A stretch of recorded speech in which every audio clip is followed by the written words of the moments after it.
Сәлеметсіздер ме? Менің аты жөнім Есенғожина Ақмарал Еркеновна.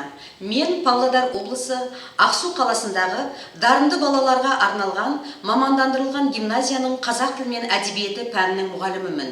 Менің алдыма қойған мақсатым оқушының келешек өміріне қажетті дағдыларын қалыптастыра отырып, ой қабілетіне әсер ету, сөйлеу шеберліктерін, тіл байлықтарын дамыту.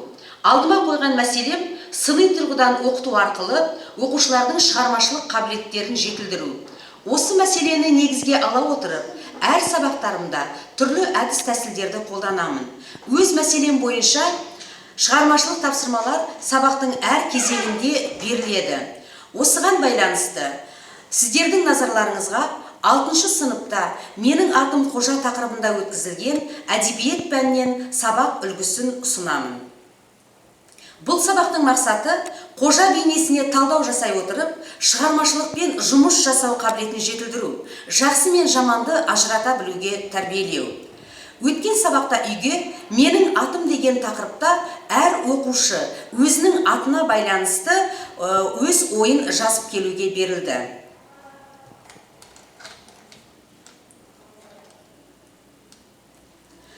Бұл өтілген тақырыпты өмірмен байланыстыруға тырысамын. Жас, ертеңнен бастап келбек болып бірде-бір баламен төбелеспеймін. Бұл бала не себептен сотқа атанды? Өздейсіз, онда қойды. Әйтпесе, көкөгі тағдым деп.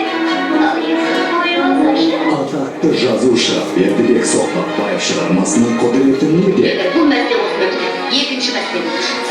Жаңа сіздер айтпайсың, сайтан, еспас, кешші, ақмақсың. Жаңмауыз, өртенкі еңнен бітір.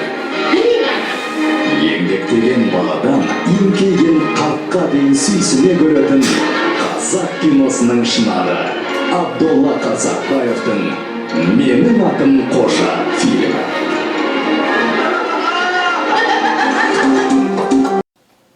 Сабақтың негізді кезеңіне көшу барысында «Менің атым Қожа» фильмінен үзінді көрсеттім. Бұл жерде үзіндіні көре отырып, оқушылардың шығарманы оқуға деген қызығушылықтары артады.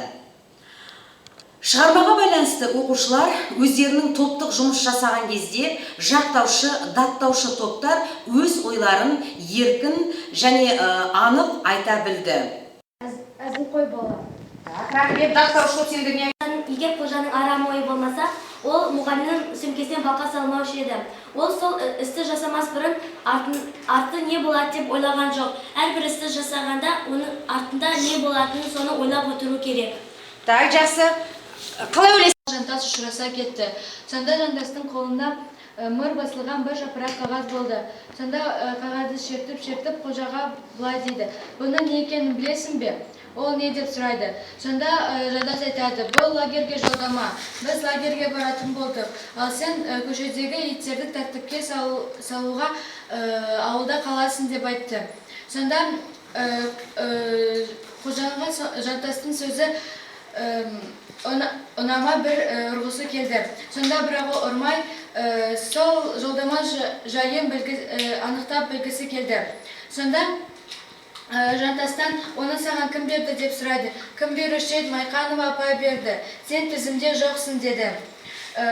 «Неге жоқпын?» Жантаста Майқанова апайдың қайда екенін сұрадым. «Ол мектепте» деді.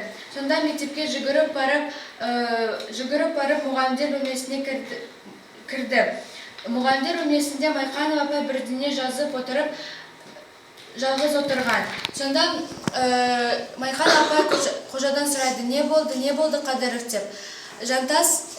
Қожа: «Маған жолдама беріңізші» деп айтады. «Саған бұл жолы жолдама берілмейді. Екінші рет барасың» деді. Сонда Қожа неге деп сұрайды. «Неге болушы еді? Барлық оқушыға бірден жетіспейді. Ал екіншіден біз лагерге үлгілі балаларды жібереміз» деді. Жантас: «Немене, менен артық болғаныма?» деп айтады. Сонда Майқан апай: «Сен немене мені тергегелі жатырсың ба?» деді. Сонда Қожа ашуланып: «Бермесеңіз бермей қойыңыз» деп есікті тарс жабады. Сонда артынан Майқан апай жүгіріп: «Қадыров, тоқта, бері кел» деді. Бірақ Қожа оған назар аудармай бұрылып та қоймады. Сонда Майхан апай тағы да айтады, Қадыров тоқта деп айтады.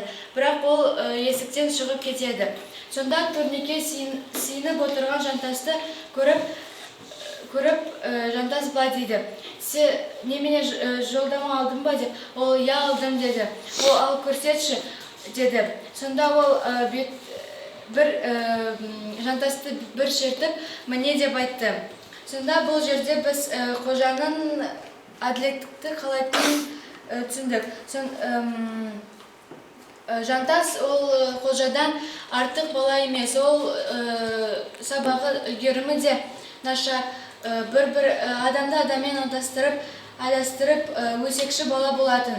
Сонда ол Жантасты оны емес Жантасты жіберген үшін ашуланады. Жақсы, рахмет. Яғни сендер қожаның әділеттілік іздегендігін көріп тұрсыңдар ғой бұл жерде. Даттар ұштап сендер не айтасыңдар? Қожа Жантасты ұрғаны жөн болған жоқ. Одан гөрі ол сөзбен түсіндіргені дұрыс еді. Және де ол мұғаліммен дөрекі сөйледі. Және ол мұғалімнен кешірім сұраған жоқ. Мен ойымша ол жылы қожа дұрыс деген жоқ.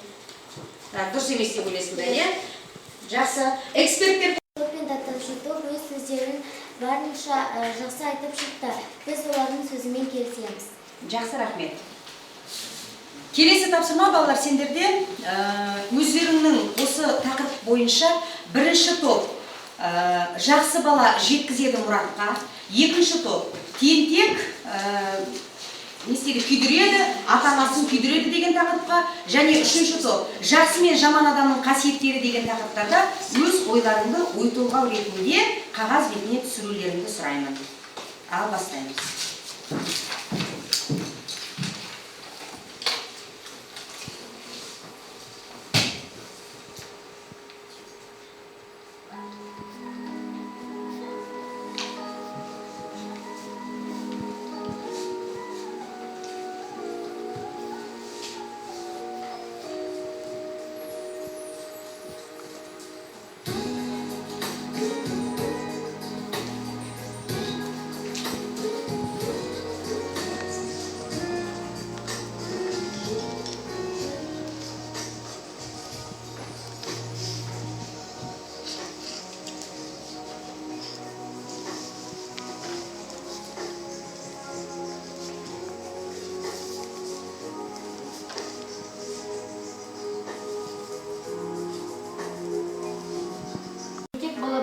Ата-анасын күйдіреді.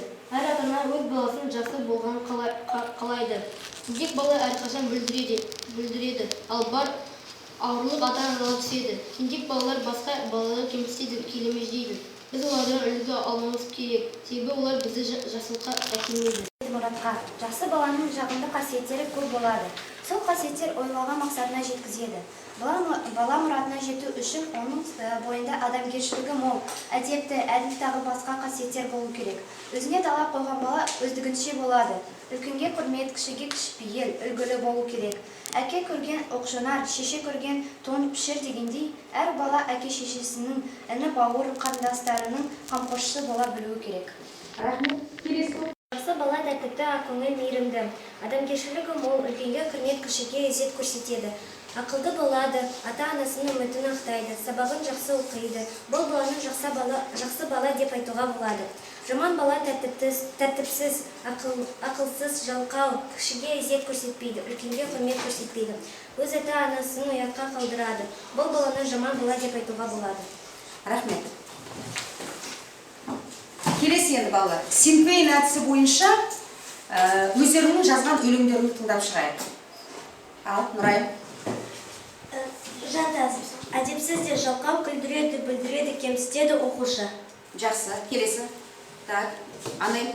Мақтаншақ адастырады, бүлдіреді, мақтанады, шәкірт. Жақсы. Так, Ақтоты. Қожа, ақылды да мейірімді, күлдіреді, жүгіреді, бүлдіреді, шәкірт. Жақсы, рахмет. Болды. Я осымен болдық па біз. Сабақтың жинақтау кезеңінде Синквейн әдісі қолданылды. Бұл әдісте өте жаңағы тиімді әрі көп тараған әдістердің бірі. Бұл жерде оқушылар өздерінің ойларын өлең жолдары арқылы білдіре алады. Мұндай бұдан мынадай нәтиже күтемін. Оқушылардың шығармашылық қабілеттері дамиды, рухани көзқарастары қалыптасады, оқушы біліктілігі мен белсенділігі артады.